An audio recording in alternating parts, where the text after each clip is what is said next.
What is it do you want people to know about you as a person? Just that I am, a hard worker. I am obviously very, very young. And when you're going up against, when you're in an industry where the people next to you and above you are world champions, are been in the sport for 30, 40 years, they're fantastic fighters or fantastic coaches. And I'm just a 19-year-old that waltzed in here, 5 years ago.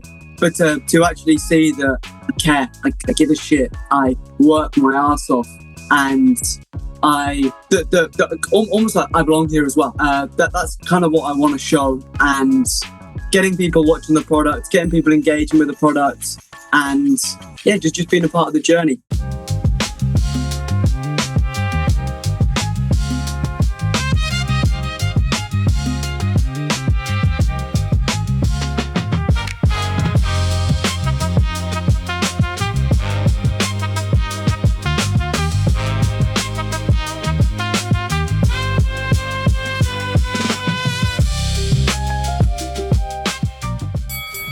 For final round in collaboration with Boxers in Need. I'm very excited about this interview because this is a young man who is going into one of the hardest businesses, not just sports, hardest businesses out there in boxing, the fight game in general. But before we get into that, I have to ask you a question. Are you recovered from the England game last night? I have the beauty of being a 19-year-old promoter means that you have fantastic recovery skills. So by the time that 5 a.m. rolled around and Conor McGregor was making his walk, I was all recovered. Wow. Yeah, I was a bit gutted. I hadn't seen the Conor fight yet, but he got injured, didn't he? Literally like a minute in. I think it was the very first kick that he threw is what done it. And then a minute in, they stopped it. Really anticlimactic, but yeah. What did he do? That fight was good. His legs. You got to listen to your body. Listen, when I knew the fight game was up, is when I couldn't get past my injuries. My body's fully healed now, but you either have to take a long... Well, he's had 5 years off the one. He has, yeah. So his body is just broken down on him. It's a tough game. But listen, are we going to do on Wednesday against Argentina? What are you thinking? Argentina have gotten so lucky almost every single time. But, fingers crossed, we can get it done. We just have to keep the ball out of the net. Well, Argentina holding them at bay in the 90-plus minute, because that's always what it seems. They seem to do well in the final stages. A bit like Manchester United, to be honest. They get a bit lucky. Man United's my team. Man United's my team. Be careful. Oh, shots fired. Yeah. Be careful. You're a Chelsea supporter. Number 8, Jack Lampard, aren't you? Hey. Yeah, he's a Chelsea supporter. Well, since we're talking about Chelsea, you bought Garnacho off us. Thank you for that. And now you're getting rid of him. I will be honest, I'll press the off button now. I haven't followed Chelsea in about 10 years. If I'm being completely honest, the one thing that has brought me back to football last year was the possibility of Tottenham getting relegated. Wow. People really don't like Tottenham, do they? Can you imagine the size of that stadium, though, down in the championship? A fantastic stadium. Was it 1.2 billion? Fantastic for a championship side. That would have been crazy. But listen, I want to get into you, though, right? Because we've been around boxing. So I've been around it since 1993. So I was a kickboxer originally. Won everything in kickboxing. When it was very low kickboxing, so it was not that hard to become a world champion, if I'm totally honest, because it wasn't that big of a sport back then. But I wanted to make money out of it, so I went into boxing, ended up going down to Brendan Ingalls, training with Prince Nazim, Johnny Nelson, a lot of the top guys, right? And then it was a shock to the system because boxing is a business like I love boxing and I hate boxing at the same time. There's so much. The good people are good and the bad people are bad. You're not going to get around that in boxing, but you've got to be able to go into the business of boxing like you're doing at any age, but especially at your age, has to be a passion. So I want you to tell us about that. Yeah, I started in football. So my childhood was all in academy football, training 6 times a week, playing on a Sunday, being taken out of school on a Thursday to be driven to West Brom, which was who I played for. But around, would it be year 7, so 12, 13, something like that, I was the goalkeeper, and they said, your mum's this high, your dad's this high, you're not going to be tall enough. And that's literally the science behind it, was your parents wasn't tall enough. So I got released from West Brom. I played a little bit for Cov and Burton and Leicester as well at a couple of different points. But I fell out of love with it, if I'm honest. And then I got into boxing. So I went down there, the amateur boxing gym in Stratford where I live. Yeah. Just trained, just enjoyed it. And my dad was doing a charity boxing fight, raising money for Parkinson's, which is what my grandfather passed away of about a year before.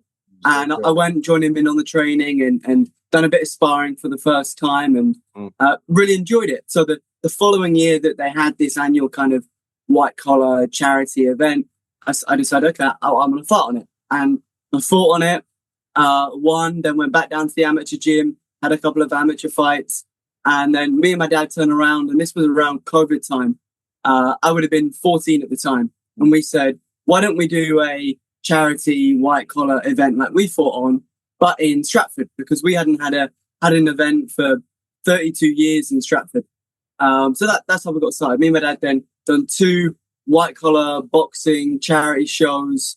Then after that, I decided I wanted to step the levels up and I wanted to do pro shows. But being 14, 15 at the time, you can't get a license at that age. Yeah. So under the radar, I would partner with a couple of promoters that did have licenses, borrow their license, and then put on the events. And then around 2 or so years ago, I got involved in kickboxing and Muay Thai and those kinds of disciplines. I ran a streaming platform for a couple of years, and then I left that about 10, 12 months ago. And then I linked up with Jim Freeman from BKB. He left what he was doing around the same time. Met up with him in his cafe and said, this is the idea that I have. I wanted to launch 8 Strikes. I think there's a gap in the market for it. Do you want to be involved? And really for the past 10, 11, 12 months, that's what we're building ever since. You're building your connections, right?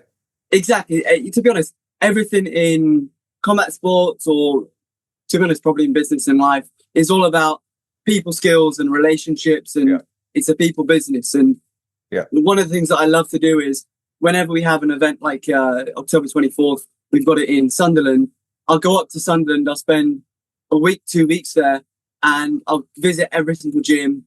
I'll meet every coach. I'll meet every fighter. I'll try and meet everyone that I can and just kind of introduce myself. I go there with a little A4 print off deck, almost like a door-to-door salesman, just making connections. Your work ethic is really high. You really enjoy doing what you're doing, don't you? You do, yeah. You really have to. And you really have to do it. Yeah, absolutely. So what's that saying? If you love what you do, you never work another day again, do you? Do you know what I mean?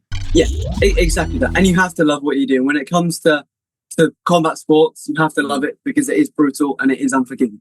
So does all the planning and everything, like for the combat. So when you're putting a show on, the planning, the scene and everything, detail. Do you do all Have you got like a team around you built? Yeah. So I've done 25 events, mixture of boxing, Muay Thai, and now with 8 Strikes. And I've had a couple of different teams. I've gone for like having a really big team and trying to almost like isolate myself and be like manager type thing, like a laid back person, and then let the teams learn their way. But I found that the passion and the responsibility and the initiative really only comes from yourself.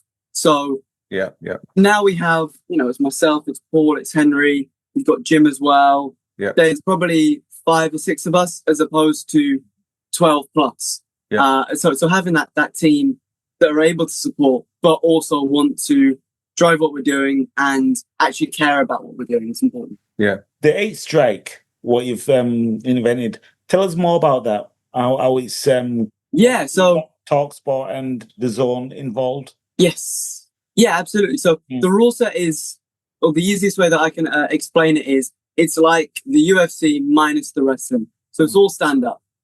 Everybody loves the UFC, or the UFC is a massive brand and people love watching it. But the majority of people, when it goes to the ground, if you're a boxing fan or a stand-up combat fan, you switch off a little bit, especially when it's 5-minute rounds, 5 fives. It's quite a long time, especially if they're wrestling and grappling. And myself, as just like a fan of combat sports, wanted to create something that the average everyday consumer can enjoy. Yeah. The person that likes a pint or supports a football team or works on a building site and likes watching a couple of scraps. That's the kind of market that I wanted to create a product around. So everything's in 4-ounce gloves. So you still have that danger. It's half the size of a boxing glove, but you can elbow, you can knee, you can kick. So the weapons, you've got 8 of them. So there's 8 times or 8 different ways that you can get knocked out. Yeah. How far has it gone in the world now and like branched out? Interesting. What's the growth on it right now? Yeah, so we've had one event so far. We just had the launch event 4 weeks ago yesterday. So very, very new concept. But the interest of broadcasters has been really, really good. We extended our deal with TalkSport. We're doing stuff with DAZN. We got Fubo over in America. There's 50 different countries that are taking a feed. And this was all just for the launch event. Last show, we had 495,000 people watch live. And now as we're doing more and more events and we're building up connections and getting more media coverage out there, that number's just going to grow. And I really believe that when you watch the product, you see it, it's so easy to watch and it's so entertaining that you think, I want to watch the next one. Yeah, I can't say too much because I signed an NDA, but I'm working with someone at the minute who's come up with a different concept for boxing. And boxing, the fight game, especially boxing though, has needed for a long time something to engage the crowd a bit more. So when we go to events and we do our own media, like we decided to do the media, let me just rewind a second. So we opened a WhatsApp group in COVID, but there was only 5 of us, right? And we were just talking to a couple of our friends.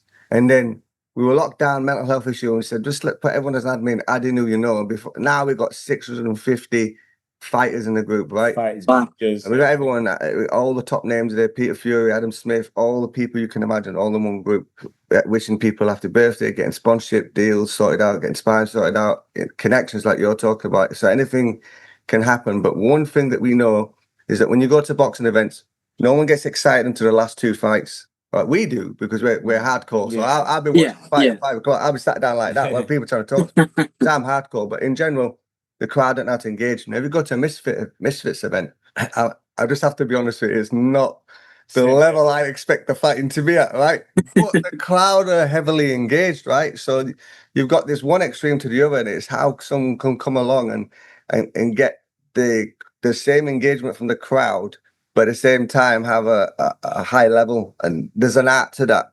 And I think what you're trying to do is do something a little bit different, which can create that crowd, audience interest. Yeah, absolutely. And there's lots of different ways that you have to, that all kind of factor into that. Obviously, the rule set, the format, the fights, because it's 4-ounce gloves, because there's no wrestling, because it's 3-minute rounds, it's super entertaining. So you can watch somebody, even if you don't know who they are, you're going to watch a great fight. And it's always a 50-50. It's not like, say, boxing, which is why I fell out of love with it for a little bit, where you have a ticket seller versus a journeyman. And you kind of know the red corner's going to win or the blue corner's going to win. With ace strikes, they're 50-50 matchups. And because they're such small gloves and because it's bare elbows, that one shot can kind of change the trajectory of the fight. So you have the fights, but then you also have the event. And one of the kind of events and sports that I look up to is the darts. I love the darts. I think most people go to the darts, they don't actually watch what's going on the dartboard. They just go there for the party and the atmosphere. So a lot of what we're doing when it comes to the way that the venue's laid out with long trestle tables, the way that we have placards on the table so you can write your name and a silly joke, and when something happens, you hold it up into the air. There's dance cams. There's pumping music and music that you want to sing along and cheer to, and creating that kind of party atmosphere where even if there isn't a fight going on at the time, or you don't know the fighter, or it's in a round break, that you're on your feet, you're dancing, you're on the crowd cam, you're interacting with other people on these big long tables, and having that really kind of social experience that makes you want to go, you know what, that was a great night out, I want to go back. Engagement, right? Engagement. Yeah, exactly. It's a night out for everybody to go out, like a Saturday night, innit? With their friends and stuff. And so, I mean, exactly. Yeah.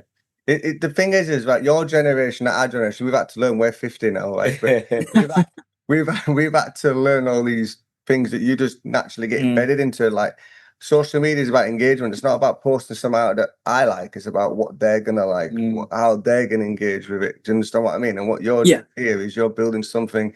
You're listening to what the market needs, and then how can I engage people? And the fight game in general, but boxing in general, has needed for a long time something a bit different. Yeah. That's why BKB is taking off, and all these other events they're taking off, because it's just something different. And the crowd are remote, and it's not hard for the crowd to understand what's going on. The crowd, they don't appreciate the heart of boxing, the rules and everything. They just want to see a fight.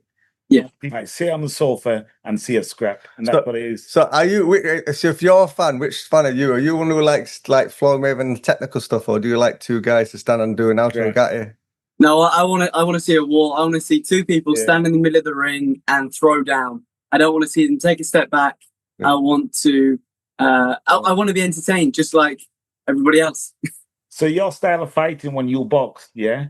What is it? Toto? My style of boxing was take as many as you can on the head just to land one. Have you got any video footage? I want to see some video footage. Man, look up his brain. No, that's why he's that's why he's promoted now. Hey, you're doing well though, eh? Hey, what he's done well. Yeah. Listen, what I get from listening to you as well, you've learned some of that. It took me many years to learn. I've got my own businesses, and it took me a while to learn that when you're feeling burnt out, you're working in your business, where you're working on your business is a different thing. On your businesses, you take a step back, and you raise people underneath you. And it's not that they do all the work, but they help you build your idea of what's in your head, right? But if you're in your business, you don't have the time to be productive with your thoughts. So I've had to learn to take a step back and let absolutely work. 100%. It is having that so you don't burn out, and doing a lot of these events, they're very stressful, especially when things go wrong or there's a pull out or anything like that. I mean, I've only been in it for 5 years and only 19 years of my life, but I can safely say that I think the kitchen sink has been thrown at me in every single way, and I'm still here. But then also making sure that you're still involved in the business, and as I said before, you are the driving passion, and you're the one that's going to push it forward. But having the correct support network beneath you, or beside you, sorry, that can also push the product with you and also drive it and actually care. That's what you need. You don't need 20 people that don't care about the product, that are coming for a paycheck and they're doing the bare minimum, clocking in and clocking out. You need 5 or 6 people that are going to be driving it every hour of the day, and pushing the brand and pushing your vision to succeed. I understand totally what you're saying, because I put my own show on once when I got my license, took my license away from boxing. I finished boxing. It was called Solid Impact, and the setup and organizing and people pulling out, it was a headache. It was really hard, at first, because the experience what I had is from the boxing. That's what I brought in. Yeah. But it was hard work. But as we went on, we learned and we knew what to do, and that it came a bit easier. Yeah. It's meant to be hard. If it was easy, everyone would do it. I know, but you just got to put people in place and get things in order. You know what I mean? You used the key word there, which was good, not beneath, alongside. I like that. Because it's like a jigsaw puzzle goes together, it's all pieces, right?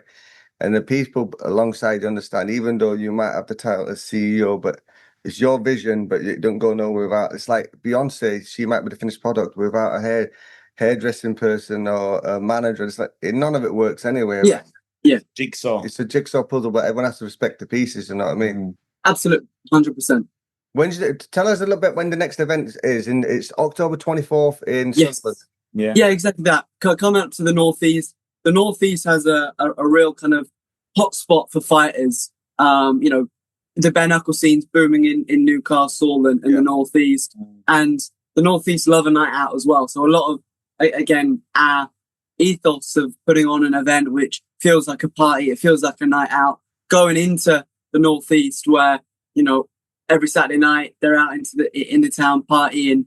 Let's take that, let's bring that atmosphere and let's put it in a fight event and put it with, I say, the most exciting format of fighting.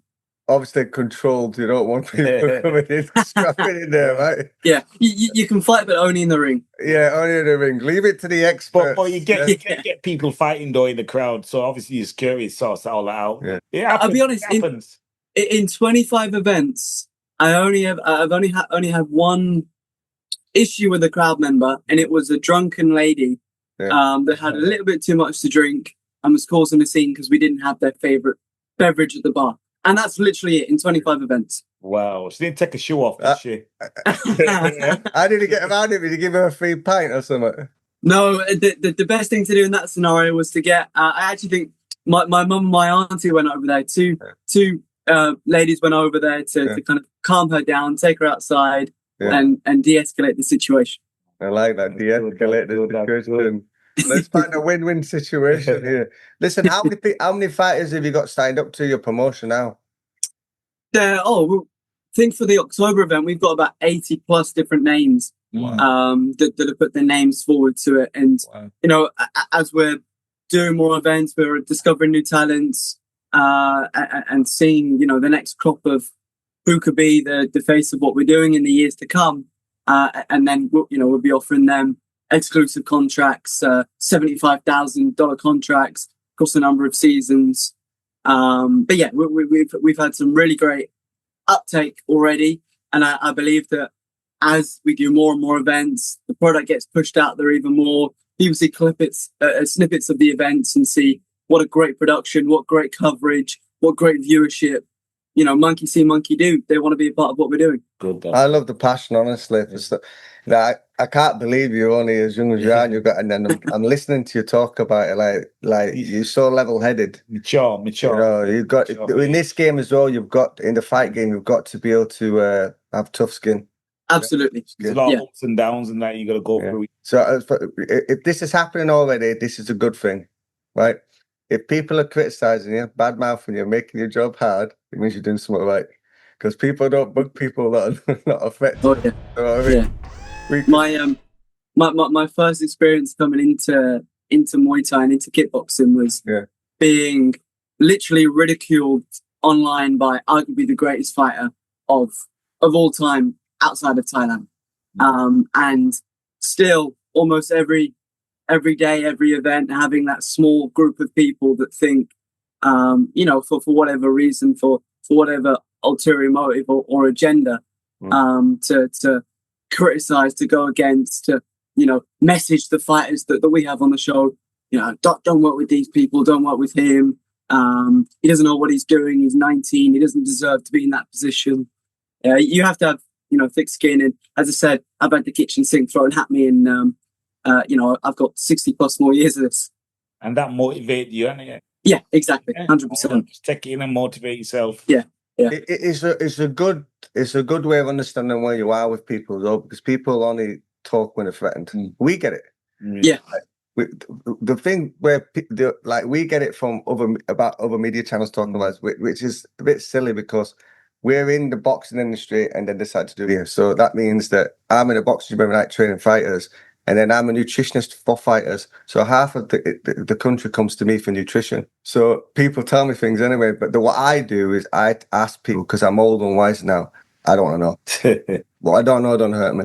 I'm good about my business. If you feel a certain way about me and you feel passionate about me, what I'd like you to do is tell them that you disagree with their opinion, but don't tell me, because I'm focused on what I need to do. I'm moving forward. I'm not going left or right. And then yeah, absolutely. And as I say to everyone is, regardless of what somebody might have said or somebody from a rival promotion or whatever has some kind of ulterior motive, unless you've dealt with me directly, don't form an opinion about me. And once you have met me, once you've seen my passion, once you see that I go above and beyond to make, the fighters, the fans, the coaches, whoever it might be, the suppliers, make them feel special, then you can form an opinion about me. And that's probably the thing that upsets maybe the wrong word, but annoys me the most is when people form an opinion based on Chinese whispers. I hear you. I hear you. We have the same thing, and I have the same philosophy as you. Is Like sometimes I'll meet a person knowing that they're being talked about me, but I will then go out of my way to just be who I am and change opinions. My wife says, "Why do you do that when you know that person?" I believe in God, so best Yeah. God Yeah. is judge. So like me, I'll just be nice to everyone, be myself to everyone, and if they've got a problem, they've got a problem. It's not my problem. You know what I mean? I know what I need to do. I believe myself, and this is the thing I would say to you: is the most important thing is not how hard you hit, not how fast you are, not how clever you are. It's how much confidence you have. Because once your confidence is affected, everything just becomes unclear. You just have to believe in yourself. He has got confidence. You can see, Yeah. you can see it in you as well. He knows You know what he I mean? wants. You know what you're doing, and that's what they can see. Yeah. You know what I mean? So you Yeah. just ignore, you smile. Yeah. You know you're doing something right. I do it myself because obviously I'm former champion myself.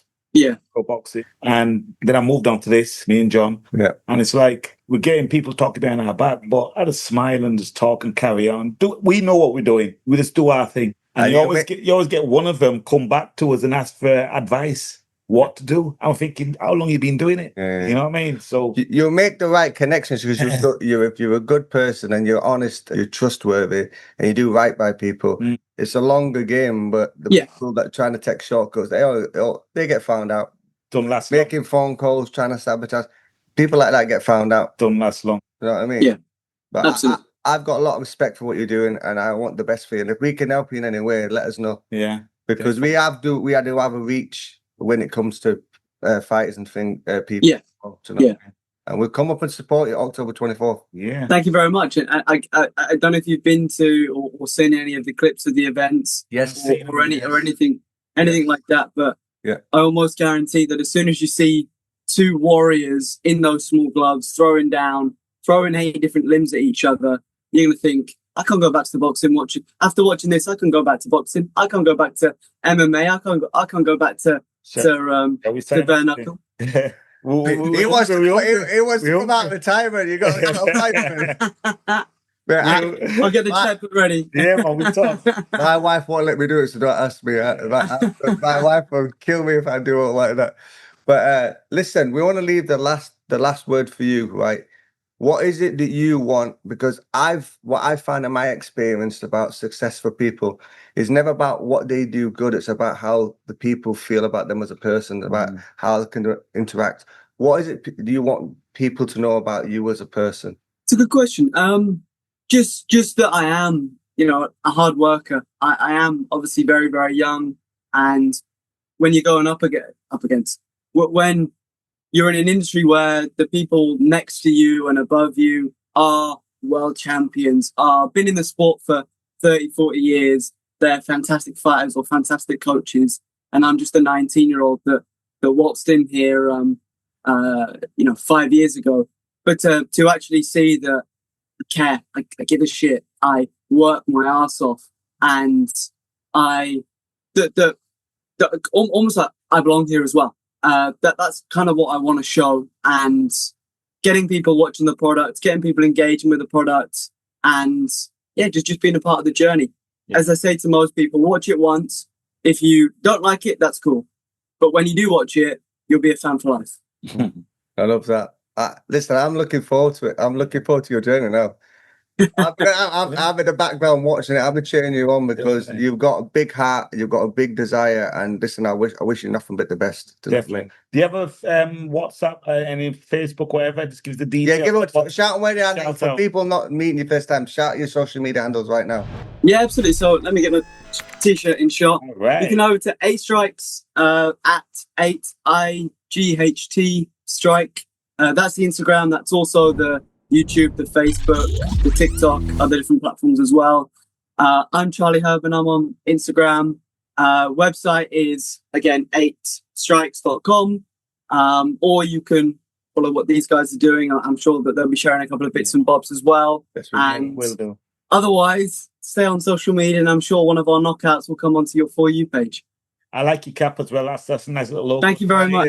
Yeah, the branding like that was just. So we got our branding. So absolutely, yeah. I like that. Branding's important. Listen, guys, I know you've been watching our stuff. Yeah. But some of you are just watching and not hitting that subscription button. So I want you to hit that subscription button. Guys, if you like the vibe, start subscribing. Boom, boom, boom. Yeah. Perfect. 13th. 13th. 13th and the final round. 13th and final round. 13th final round. Hit the comment. Hit that subscribe button. Hit that subscription button.